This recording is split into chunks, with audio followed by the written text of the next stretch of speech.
School में भी पढ़ाई के अलावा कुछ नहीं सिखाया गया। घर वालों ने भी पढ़ाई पर ही जोर दिया, कहा कि ये यारी दोस्ती खेल कूद कभी काम नहीं आने वाली।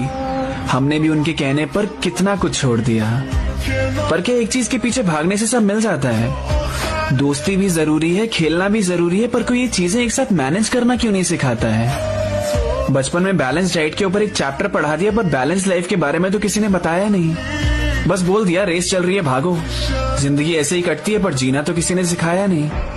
जीतने के बाद कितनी बड़ी पार्टी करनी है उसका प्लान सब बनाते हैं, पर जीतने तो कोई एक ही वाला है। बाकी जो हार जाते हैं उनको कोई ये क्यों नहीं बताता कि हार जीत तो चलती रहती है। तुम्हारी उम्र में ये प्यार व्यार की बातें अच्छी नहीं लगती। स्ट्रेस है तो पढ़ाई का ही होगा, तुम्हें और तो कोई तकलीफ हो ही नहीं सकती।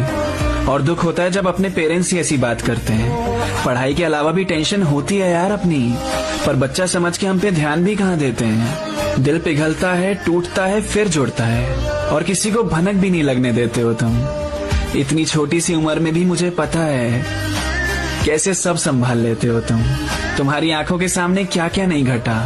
घर में लड़ाइयाँ, रिश्तों का टूटना, इन सब का कितना असर पड़ता है दिमाग पे मैं जानता हूँ। और तुमसे फिर भी ये बोला जाता है कि इस माहौल में भी तुमसे मैं 90% मार्क्स चाहता हूँ। तुम अकेला फील करते हो बहुत बार, और अजीब बात यह है तुम्हें अकेला रहने भी नहीं दिया जाता, क्योंकि प्राइवेसी का कंसेप्ट तो है ही नहीं यहाँ।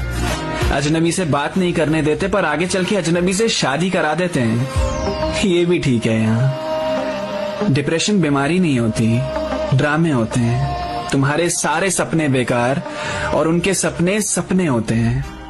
पर तुम बोला करो अपने लिए, जरूरत पड़े तो थोड़ा झगड़ भी लिया करो। जब अंदर शोर ज्यादा बढ़ने लगता है ना, तब केवल आंख बंद करके गहरी सांस ले लिया करो।